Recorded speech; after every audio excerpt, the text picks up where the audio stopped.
Hello and welcome to our first Coriolis Future of Strategy in Conversation lunch with Professor Beatrice Heuser, Claudia Crawford and Dr. Dennis de Trey. I have an incredibly experienced discussant panel with me now. We're going to talk about strategic nationalism and the future of strategy. And honestly, I am so privileged to have this panel of three with me now because of their experience, because of their expertise. Beatrice is the Professor of International Relations at the University of Glasgow, has advised various governments and NATO, and is the author, I think I'm right in thinking of 10 monographs, but it's probably more than that. Claudia is a dear friend and the director of the Konrad Adenauer Foundation's Multilateral Dialogue. She's based in Vienna in Austria at the moment, but she was formerly a director in the UK of the Konrad Adenauer Stiftung, and before that, and in between the UK and Vienna was in Russia as well. She's a former member of Parliament of the German government as well. Dr. Dennis de Trey is an international development and counterinsurgency expert, also written books on counterinsurgency, and an advisor to the president and founding father at Nazarbayev University in Kazakhstan. It's a huge privilege to be speaking to you all. And Beatrice, I guess for me, as a non-expert sitting on the outside, it seems like the COVID-19 pandemic has pushed nations back on themselves. So the definition of national security almost in a way has turned to a definition of health security and economic security. Countries have battled against the virus. It's created this degree of protectionism that we haven't seen for a very long time in terms of trade, but that's having an effect on security strategy more generally, isn't it? It's having a perspective or giving a more nationalist slant to the way in which governments are thinking about security strategy. Yes, absolutely. There are two things coming together, and one of them is much more long-term.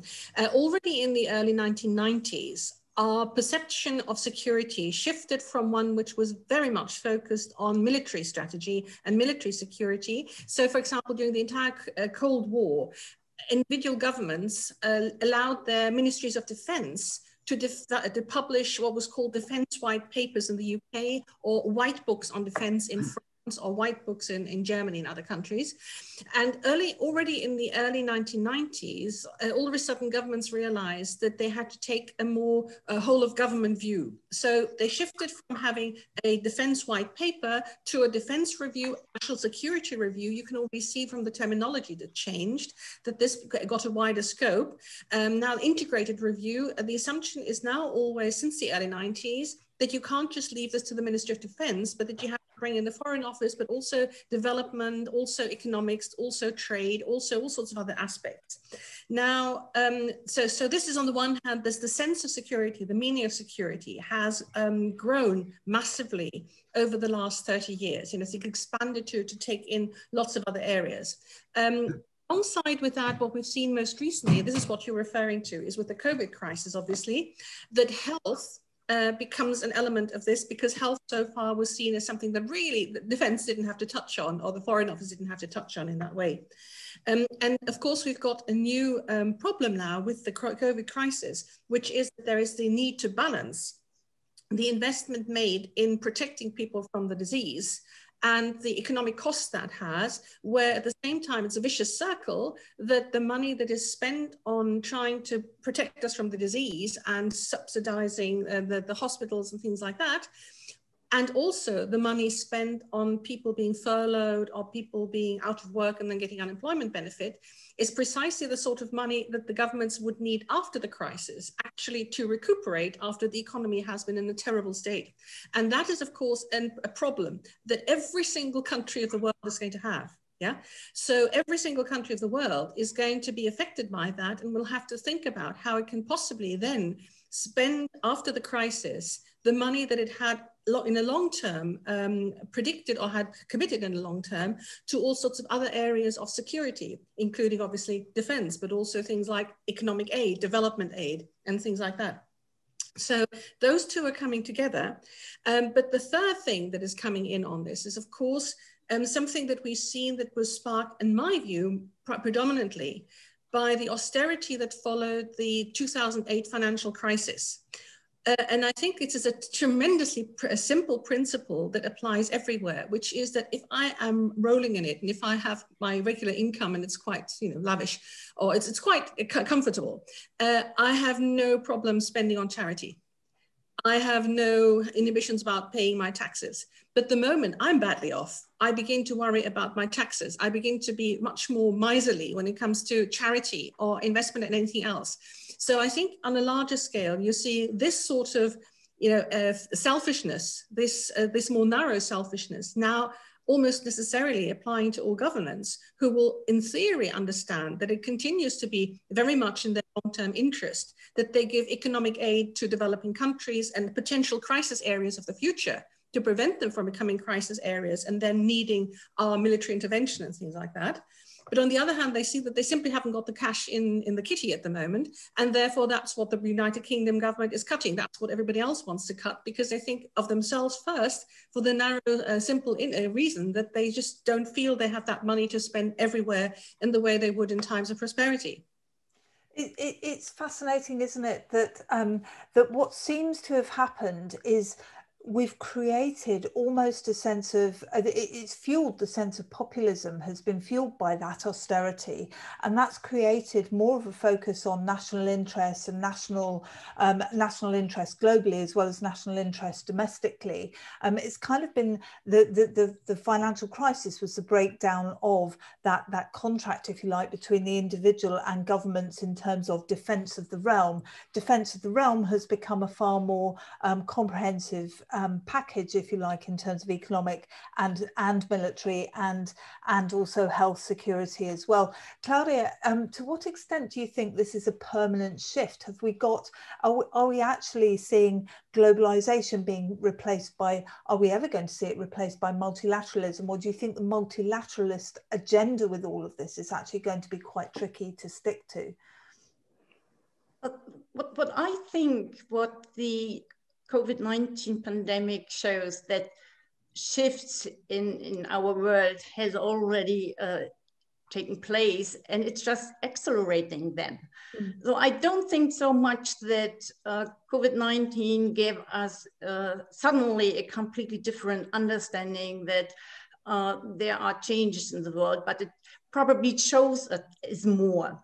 For example, the understanding what security can mean is for a long time already different, and it's not just seen in military terms or in defense spending and these things, but also related to the internal things. So the use, for example, of foreign policy is for a long time already sometimes driven by internal questions. And therefore, the shifts we have now, I think they will also last after the COVID pandemic. Even I believe that the focus on health question, this will hopefully solved rather soon, because all the countries are now aware they have to do something in advance. They have to make sure that they have enough facilities, that they have something in the storage for the moment they will need it. But in general terms speaking, there will be more shifts, because we have a power shift in the world and we all have adapted to it.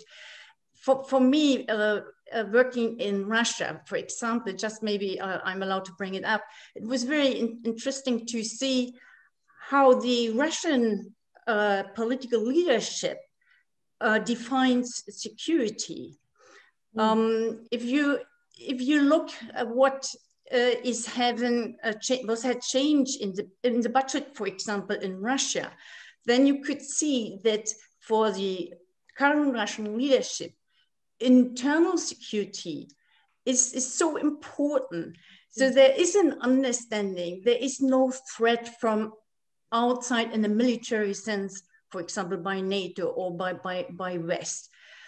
But it's claimed that there is a danger from outside and we have to do more to protect ourselves.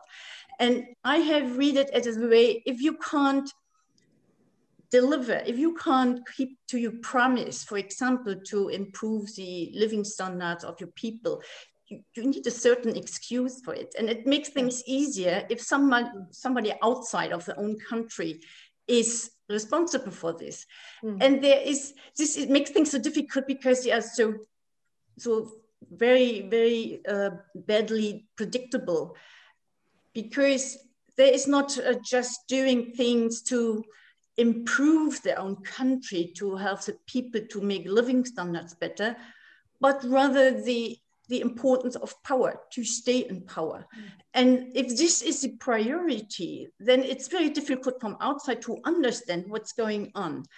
And at the moment, and I think this applies not only for Russia, the leadership is trying to stay in power. And if it's too difficult to do it by serving the people and be just attractive and popular because of good policies, they look for other possibilities. And at the moment, there is a real danger to create enemies outside of the country. And you could call it a strategy, just to make sure you stay in power and playing the nationalist card and saying we have to stick together now because the world becomes dangerous and we have to protect ourselves. And many of the moves you could see in the last years point to this reaction. And I'm afraid that this kind of notion of doing foreign policy, of doing their own strategy, this will probably remain because we have this power struggle going on. We see that in different countries, the notion comes that we want to play a bigger role, we are great powers, and this makes predictability so difficult, and this harms also what we have hoped to create for a long time, to have multilateralism, because multilateralism does something differently. Nations agree on principles, on rules, and these rules are, in our opinion, have to be value-based. And then every country can predict things, and we have regulation what to do in a crisis. We work together, we cooperate with each other. And this is more difficult if some countries think that they are something special and they don't have to keep these rules. And this is a real pity towards the multilateralism world we knew and we should try to keep, because rule-based world order makes things much easier. So I mean, fantastic contribution, because I think what it does is it segues nicely from this idea that national interests have become more important, which is what Beatrice is putting forward, through to the idea that those national interests actually then become a power struggle. And we're seeing this power struggle between China, the United States, and the Russian perspective on that as well, which is, you know, Russia wants to be involved with some kind of a power framework in its own way, and that's a deeply nationalist agenda. Is very interesting. I guess, Dennis, I'd come to you next just to say, what's your perspective on all of this? I mean, Claudia said that that COVID had accelerated patterns that were existing already. We're seeing the shifting spheres of influence, if you like, between Russia-US relations and then US-China relations. We've still got a triumvirate in there. There's Europe somewhere or the other in the middle of all of this. What's your perspective? Because I mean, obviously you're an American, you've done a lot of work with the World Bank, but you're also based in Kazakhstan. So you must be seeing this power struggle, this shifting spheres of influence at first hand. Thank you, Rebecca, and thank you for having me. And first, I want to say that I agree with almost everything that Claudia and Beatrice said. And I want to start with Claudia's point on Russia, because I think spending most of my current time in Kazakhstan, one is very conscious of Russia and Russia's influence in that part of the world. And I think I like to tell my friends, we need to step back and remember that we created Vladimir Putin because we didn't give Russia the respect that he thought they deserved. And he's not he's a very good leader in some respects, but he's not domestically doing well for the country. So as Claudia said, he's looking for excuses outside of Russia for his domestic economic problems that are going to get only worse in the future. And as he does that, he's going to look to blame sanctions, the outside world, and also to sort of detract from his internal problems by looking for territory outside of Russia, as he did and he's already done. And I think that is a very risky strategy going forward. And I mean, I think we need to step back. We tend to be very focused on the pandemic now because it's so much in the headlines. But the fact of the matter is that many of these trends have been in place for some time. I mean, I'm a great believer in the sort of liberal, democratic globalization model of development. I think it's delivered a lot over the last 50 years. I mean, I saw one estimate that the US is $2 trillion better off than it would have been without trade and globalization. But so how come it's being, in some sense, rethought, rejected politically? I mean, I think both Brexit and Donald Trump were signals that people are having second thoughts about that sort of, that model. And go ahead. Sorry, no, I was just going to ask, that goes back to Beatrice's point about individual wealth and individual sentiment and the rise of populism, perhaps. Yes, and I think, I mean, one is very influenced by one's own context, and we've just gone through an extraordinarily embarrassing election fiasco, which is, thank goodness, coming to an end, I believe, honestly. And fortunately, I hope we're moving into better territory. But, yes, the populism, but it was a sense among a large fraction. I mean, what the US election demonstrated was not that Donald Trump lost, but that this is a divided nation. 70 million people voted for a guy who couldn't tie his shoelaces when it came to policy, didn't deliver anything he promised to deliver effectively, and embarrassed the United States on a daily basis. How can that be? The answer is there's a sense that too many people have been left out. It's in one sense a distributional issue. People don't feel they've shared in the broad gains of globalization and the growth in the United States. But I think there's a deeper sense that goes both domestically and internationally, and that's a lack of a sense of respect across the spectrum. I mean, the political process, this is the great problem that Hillary Clinton had in her campaign. They really looked down on a large fraction of this country as ignoramuses who didn't really understand what was going on. That may all have been true, but you don't make friends and win political campaigns making that point. So I think, I'm rambling on here a bit and I apologize, but I think what we need to do is step back and ask ourselves, why is this model that has been so good for the world for 50 years now coming under question on a lot of fronts? And that's a question that those of us that believe in this model need to ask ourselves, because we have to come up with the answers. I think you've gone back. Sorry, Beatrice, I interrupted. Go for it. I know. I was just wondering whether I could come in there. I'd like a detour following something Dennis said, and then come back to the question of these long-term or short-term developments. What if this has been going on for a long time? How is the crisis exacerbated it, and how is it changing strategy? So one of the things that has been there for as long as there are newspapers is that there are different communities of thought developing around what newspaper you read choose to read because of how you understand the world in the first place. What has changed very massively in the last few decades is that there has been a shift to the democratization of the process of getting news, because everybody now feels that they're being informed by whichever media they're choosing, and therefore there is something is eroded. I mean, Dennis was talking about the lack of respect from the elite towards the rest of the population, that seems to the elite to be less educated, but it works the other way around as well. You've seen in various contexts the sort of mépris for experts, you know, the idea that experts are actually quite ridiculous and they should be brushed aside because of the rise of the importance and the self-estimated importance of people having opinions. Yeah. Right. And these opinions are reinforced by the Twitter sphere and the new social media. That is a novelty. It's not new that people are having a slightly different reading or narrative of what's going on through their different media that they're choosing.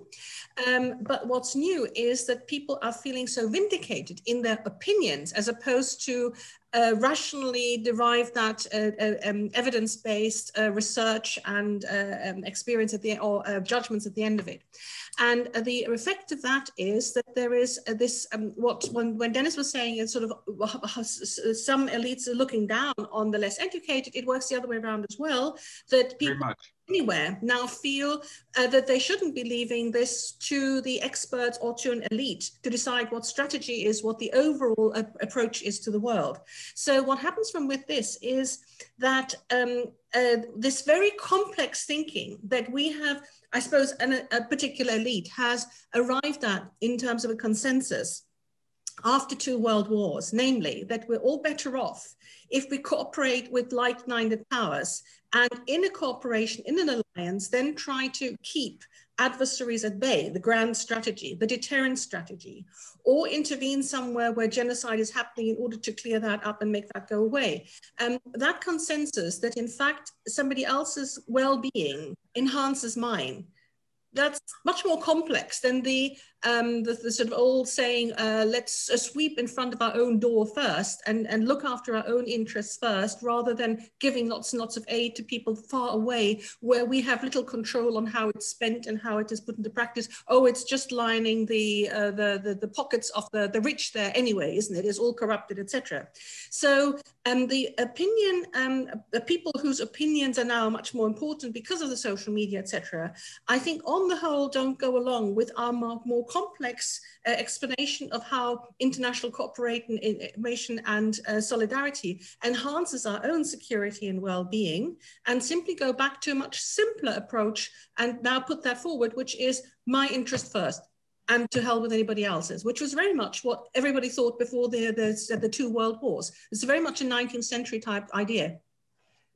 So maybe I could come in there. There's a fascinating question from the audience here as well, which is which actually develops nicely from that statement. We're in a position where people have begun to think more in zero-sum terms, haven't they? In terms of strategy and strategic thinking. I mean, certainly in my space, in the trade space, it's I export more, you export less, I win, you lose. It's trying to simplify down for a public something that is a lot more complicated, and we know it's complicated, and therefore it's hard to explain, and people find it harder to come to grips and be able to feel as though they're controlling their world around them unless things are done in that kind of a simple way. But the question actually is related then to something I wanted to ask, which is the relationship, the role of the nation state and all of that. So Claudia's made this point very, very clearly about power, and the domesticization of foreign policy is actually because of a need to create an enemy, create a domestic power base. And the question that's come through is, don't we need a Cold War? Doesn't Russia, doesn't the United States actually need a Cold War? In all of this uncertainty, which is being caused by technological shifts, news shifts, and so on, in this sort of technological power struggle between China and the United States, and obviously Russia and the United States as well, do all sides actually need a Cold War status where they have enemies? I wouldn't be inclined to say no, because, and I think it gets to the question that I would be interested in everybody's views on, which is the future relationship between the United States and China. I mean, people tend to look on the cost side of this, that, you know, they're the two biggest economies and they compete with each other technologically and every other way. But the fact of the matter is that working together, having lower trade barriers is better for both countries. It increases wealth, it lowers consumer prices, it increases the quality of goods and services, it increases competition. So I think in the end, China and the US will gradually come back to a more balanced relationship, and that but it gets back to the point really about Russia and Putin, and that is that there is a concern that the Chinese economic model may eventually begin to falter, at which point China will begin to look for, just as Russia's doing, look for other excuses, outside forces, etc. And then they could begin to close up as well, and that would be bad for the world. I mean, the next 20 years is going to be Asia's 20 years, I think, without question. I mean, the power of China is just too much to ignore at this stage. And China is being very strategic in the way it's building alliances in Asia and outside of Asia. And it will continue to do that. And it's going to say, we're going to play by our rules because we're big enough to set the rules. And that, I think, is something, you know, good diplomats have got to figure out a way to square the circle. How do you figure out what really is important in the maybe I can step also in this discussion. To compare the current situation with the Cold War is in one sense really not helpful, very difficult, because the Cold War was shaped by ideology, which were trying to be imported or exported to the other side, or we could really clear make a stand, this is the East, this is the West, and we have our ideology and beliefs is superior towards the others. And nowadays, nor Russia nor China is in this sense trying to export an ideology. But I think China, of course, what they do and what is very dangerous, this is more or less to undermine our understanding of democracy, our values, starting with saying, first of all, they are not universal. This is something from Europe center, and we have to see the cultural identity. And but also from what it means to let people decide to participate in political processes. Those countries are not ready to do so. And for them, it's important to show that they can deliver, that their model now is more successful as the West. And the danger is that they try a lot to undermine our democratic societies and also our democratic model as a whole. And here comes the problem in seeing that our societies become more polarized. This is a really dangerous thing. And the polarization means, on one hand, economy. So that means we have a split, we have a gap between poor and rich, which is dangerous for our societies. But there's also this cultural polarization.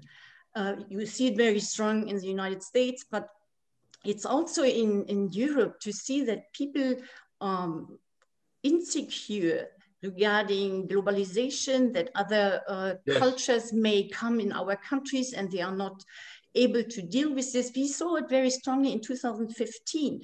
This was a starting point for a rise of populism in our societies because of so massive migrants were looking for a shelter, and we had to react to it. And this showed that we have the so-called somewhere and anywhere. So the struggle how to cope with globalization, and it fooled those opinions who said it's better to be on the national base, not to look so much outside. Globalization is something dangerous. We don't want this.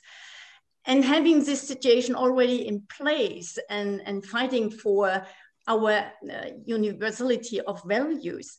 Now it comes that other countries, in addition, tries to undermine this, and this makes, for example, action by Russia so dangerous, because it is not, security is not anymore a question just by how many tanks you have and how much money you spend in military facilities, but how you defend yourself for fake news, for disinformation campaigns, for really trying to use social media, for example, was Beatrice said, this is exactly the difficulty, that people don't rely only on facts and news anymore, right, but they trust more their Facebook account or what they read somewhere in the social media. And to create an understanding how important it is to keep to our democratic values and to protect our ideas against any kind of populism, inside populism, or even to the populism which comes from other countries to us. It's very hard and very, very difficult, but we have to do it, at least to keep our understanding of democracy. Claudia, let me just underscore that point. I'm sorry, Rebecca, did you want to come in? No, Beatrice wanted to come in, but you go ahead and then Beatrice will go. Okay, I apologize, but I was just interviewed by a blogger in Kazakhstan, and he made essentially in spades the point that Claudia just made. He said, in effect, that Eastern autocratic countries had done a better job of managing the pandemic than Western democracies had done.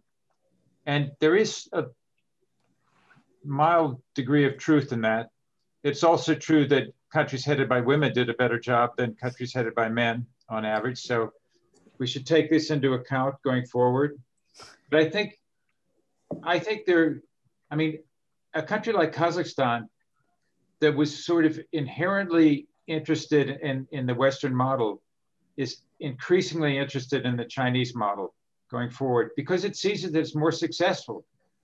They're used to autocratic, strong leaders, and they're Asian in culture, so they tend to do what they're asked to do and told and so forth. So I think the threat is real, and I agree with Claudia very much. Could I come in? Yes. This is something actually very interesting, because we're caught, we're wrong-footed here. We're caught on the hind leg here. In the 1960s and early 70s, we probably had the high point in the 20th century of the world agreeing with us on a set of Western values.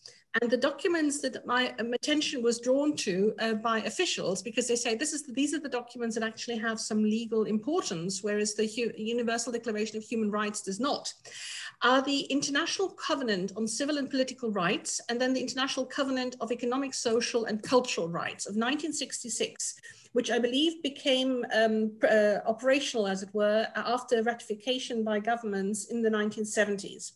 Now, in those documents, which really bear reading again, basically the Western ideas of freedom of speech, of the right to social welfare, democracy, and all those wonderful things, particularly that the European Union stands for, but also which the Beveridge Report stood for in the United Kingdom, are enshrined. Basically, everybody has freedom of speech, everybody has freedom of going on holiday, having paid holidays, all this sort of thing. Extraordinary, wide-ranging ideals which all fit the European Union, but definitely are not practiced in China today, notwithstanding the fact that China, like many, many, many other countries, signed up to this. Of course, it includes equality of men and women and all the rest of it, and religious practices being protected but not being allowed to enter into politics and all this sort of thing. So in a way, we are wrong-footed here, because we thought that everybody had signed up to this and this had become world law. And it's a little bit like a sort of extra parliamentary opposition. What we're getting is that the countries the world over have signed up to this and then are ignoring it.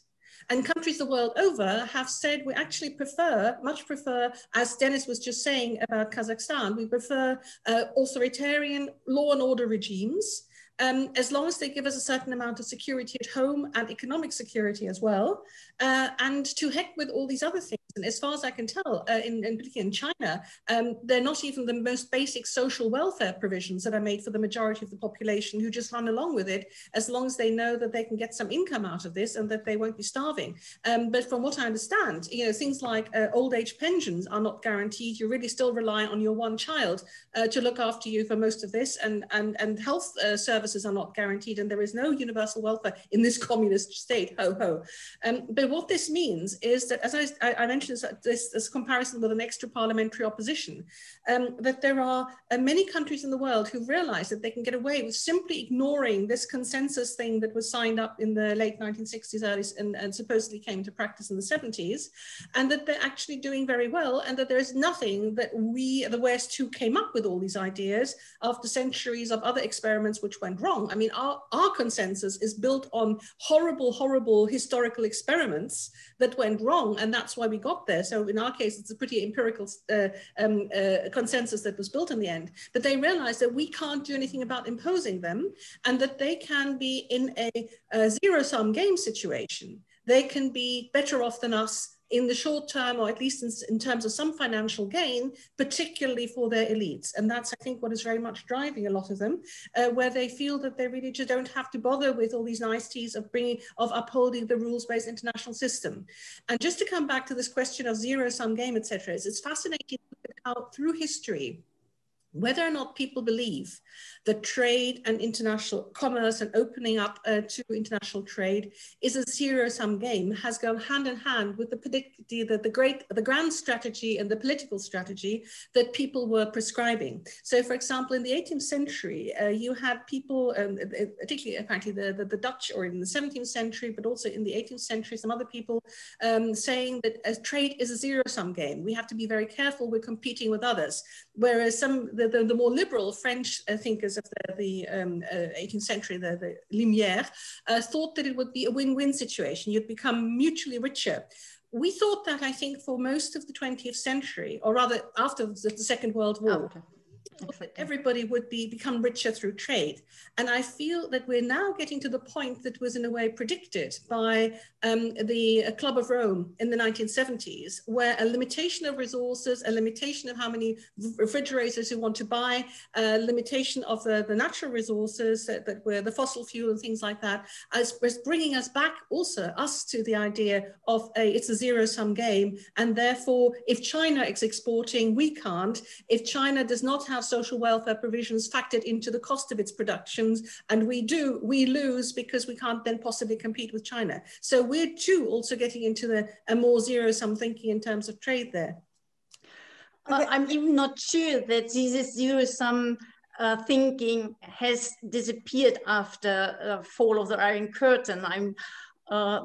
I wonder if we have read, for example, Russia in all these last 30 years in the right way, because you could see how fast it get back to this understanding of zero-sum game. No, I agree. I thought that it did. I was saying I just to tell you a story. I was almost shocked when I was in Russia and sit together with other experts, mainly on security or foreign and security policy.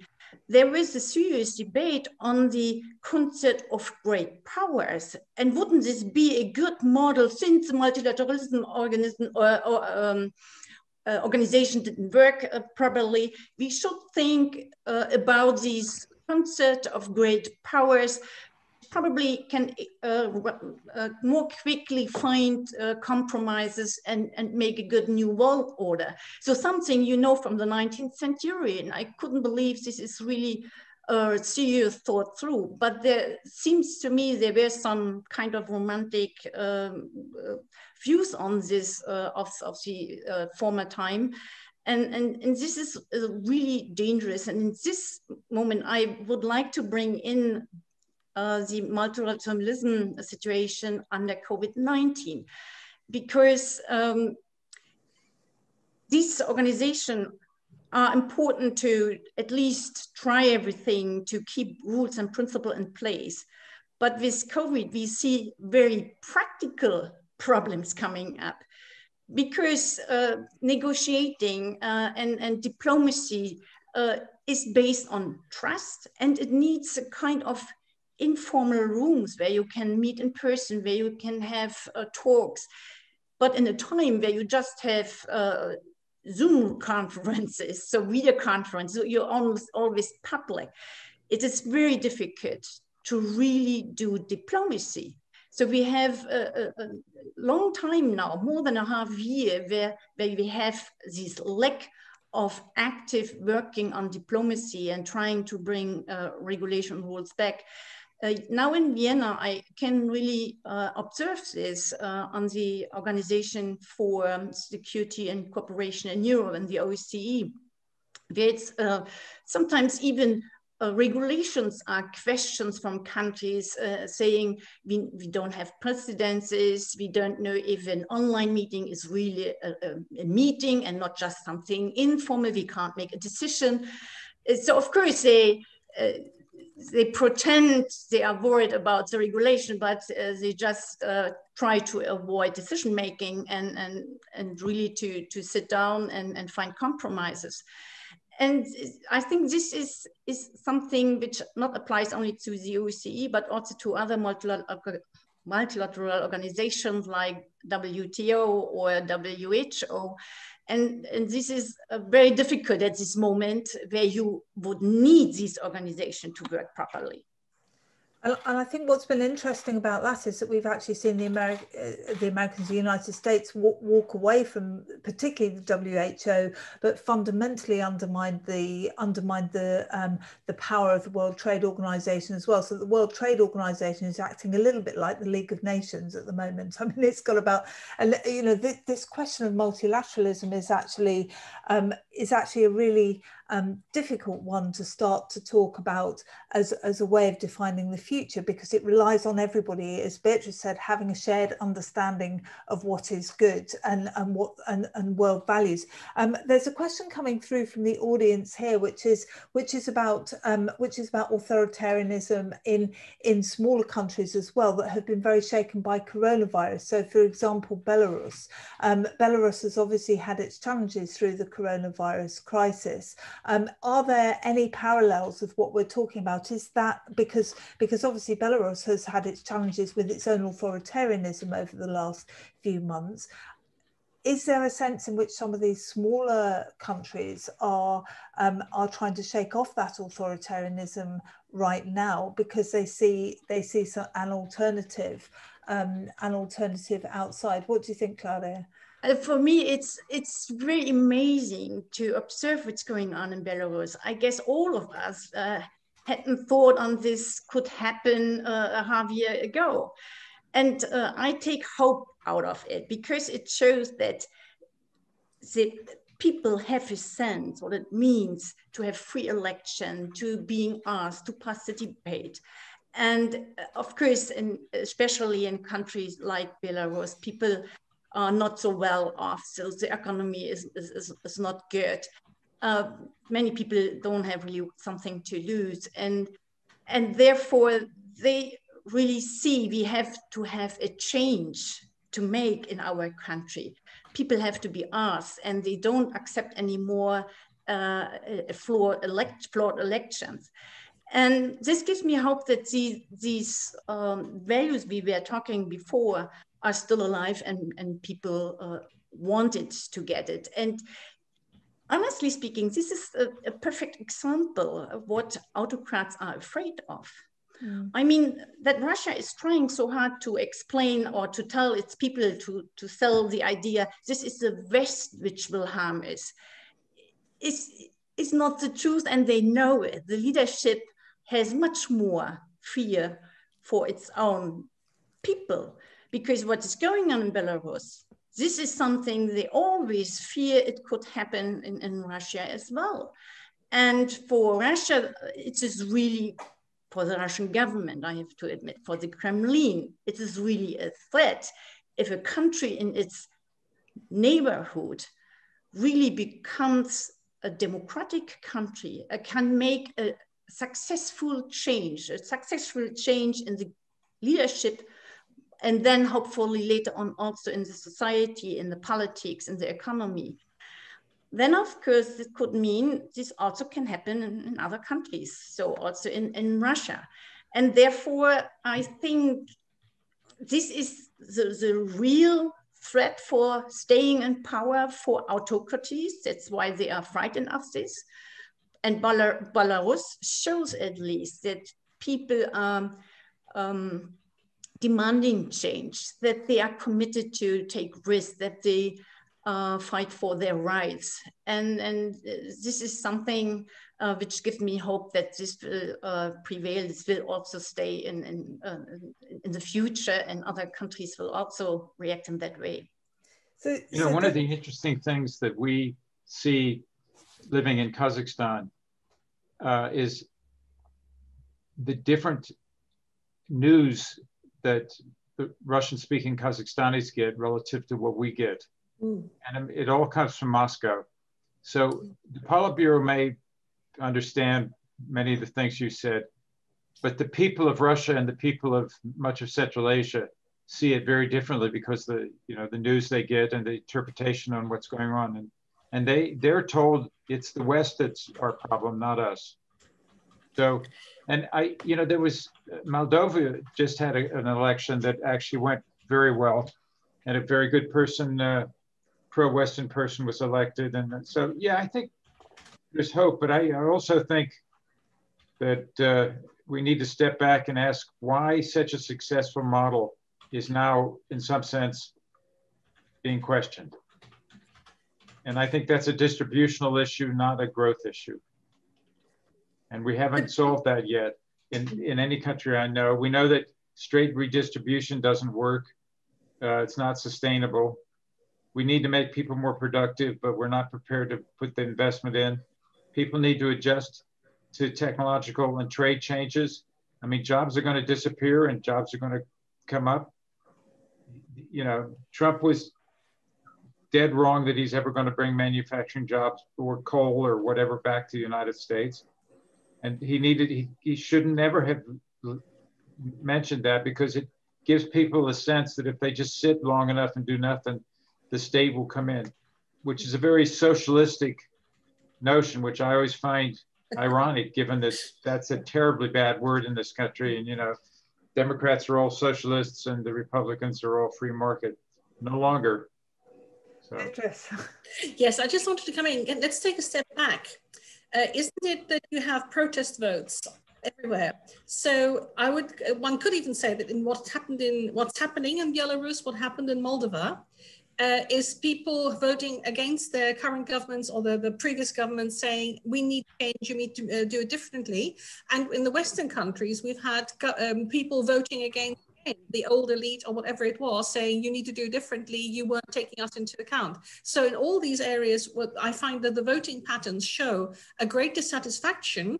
In Belarus and in Moldova, it takes a more potentially sophisticated form by saying actually what would be good for us would be democracy, rather than I don't know, free market economy. In the case of Belarus, it's very particular because, of course, they still, in a bizarre way, preserved the old Soviet style of the very large enterprise, etc. So some modernization there really is needed in any case.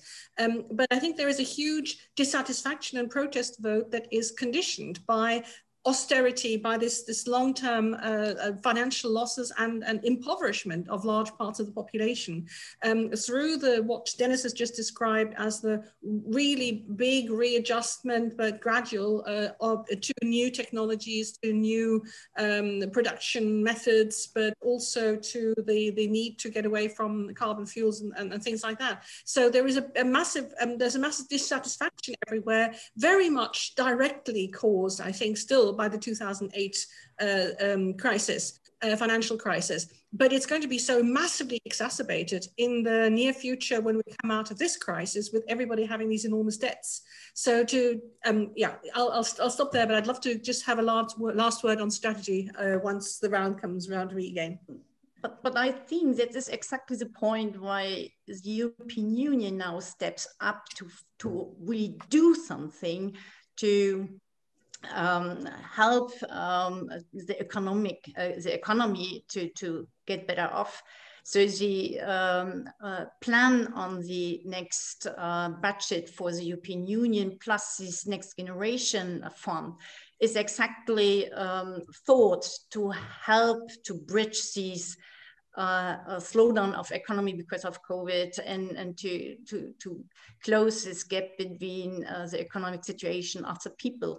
And I agree totally. This is very important that our countries are making progress and will recover from this economic downgrade by the pandemic. This is really important for the future.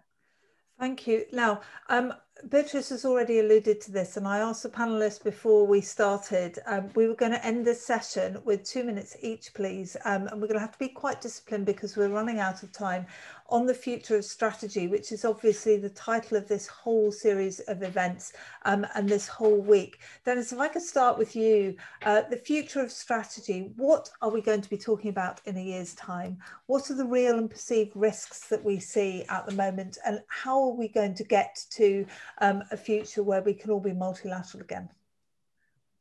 I hate to start out on a negative note, but not one of us knows what we're going to be talking about a year from now. That might be a good thing. Yeah, but we're going to be talking for sure.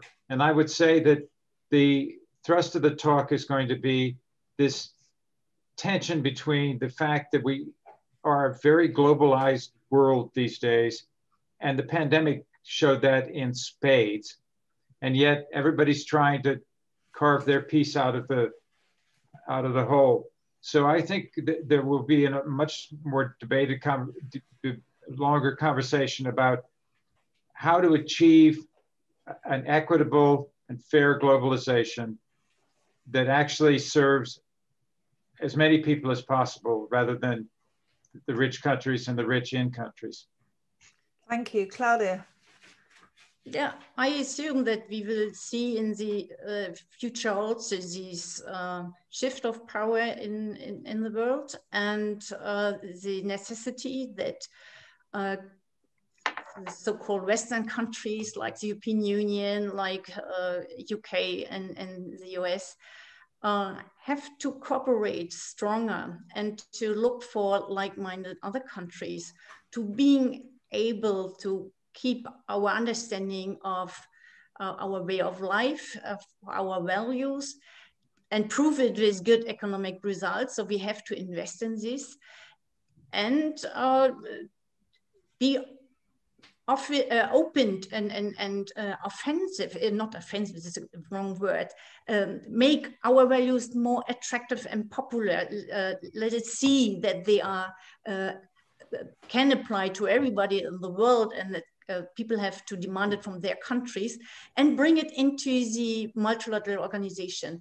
The debates and the struggles in these organizations will not become easier, I don't think, though. But this means, in terms of strategy for our countries, we have to cooperate and we have to fight harder. Thank you very much. Beatrice, last word to you. Echoing very much what Claudia has been saying, it is very much true that if you look at the last couple of centuries, this century and a half, the greatest mistake that the United Kingdom, France, and the United States made on a number of occasions, particularly at the very end of the 19th century and then all the way into the middle of the 20th century, was that they didn't realize that you could get away from a balance of power approach to the world, and that you should found your cooperation on a community of values. That you should not see somebody who's got your values, and in our case, okay, sorry, there are two different sorts of values. There are the values of nationalism and just us and just me alone, which Hitler and Mussolini shared, which made them natural short-term allies. But had it ever come to the crunch, they would have been against each other, because of course it was their own country's narrow values and interests that they would have fought for. Whereas a universal humanitarian sort of set of values that we have, the sort of human rights values, universal human rights values, are values that we can share with anybody without being their adversary. Okay, so we should found our cooperation on those shared values and work very, very hard to offset any propaganda for more authoritarian values. Now, this is what should be happening rather than the analysis of what's going to be happening in the next year or so, or even beyond that. What's, I think, very important is at the same time to realize when Claudia says we should make our values more attractive, yes, on the one hand, yes, but they are actually more difficult to live with in some respects because people must take more individual responsibility. In political discourse, they have to be tolerant of other people's discourse. They have to engage in debates.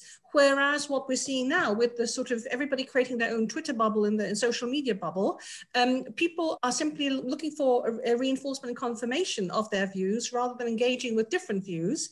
And a lot of people like authoritarianism because they actually say, I want to be told where to go along, what to do, how we're getting out of this. I want to be told by a paternalistic government. I don't want to have that responsibility myself. When Dennis was saying, the new economy means that we have to pick up our sticks and go to where the work is rather than waiting for the state to come to us. You know, that's going to be happening less and less, particularly if the state doesn't have the means simply to dole out lots of money to people in areas where there's high unemployment, where there's simply you need to pick up and go. I think if you look at this from the point of view of making our values attractive, I can just see why in a lot of societies people are saying we're fed up with the democracy, just as in the early 1930s, the Weimar Republic Germany wasn't attractive any longer to a lot of people who said we'd rather have authoritarianism or we'd rather have something stable than all this terrible broiling and this terrible mess that democracy is in parliament and all these debates leading to nothing. So democracy and our values are actually more difficult to live with to some extent. Last point, the community of values clearly stretches to a very large extent across the Atlantic, particularly after the outcome of the elections, which I think are sort of almost over now in the United States, okay? But there is going to be a divergence of interests to some extent, even with that community of values, which is simply dictated by what I've learned about economics, the law of gravity. That for very simple reasons, there will be more economic cooperation within the European continent and interest in working together there, whereas simply for reasons of greater proximity, the United States is going to be more involved with trade in what is for us the Far East, well for them it's obviously the Far West. So there is some divergence there, and it does depend very much always on whether there is a Republican government or a Democratic government in the United States, to what extent we see eye to eye on some of these key values. So from that point of view, there is going to be some drifting apart, which I think will continue. Thank you very, very much indeed. I have virtually no time to summarize all of that, but I think the things that I have learned from this incredible panel, the discussion has been very, very lively and very interesting. I've learned a huge amount. The most important thing, though, just to summarize, is that the world has become more complicated strategically in terms of understanding the relationship between the individual, their contract with the state, and then their contract with a global superstate. So the multilateral organizations that govern some of the rules that the world has been playing to in the post-war order. I think the issue of power is very important, and we certainly see that in trade terms. Economic power is to some extent creating some of these shifting sands of conflict and shifting sands of strategy now. I can only say thank you. It's been a real privilege having all three of you on the panel this lunchtime. I've learned a huge amount. We've had a huge amount of engagement from the audience as well. And thank you very, very much indeed for helping us do some multilateral thinking. Thank you. Rebecca, thank you for having us. Thank you, and bye-bye. Thank you.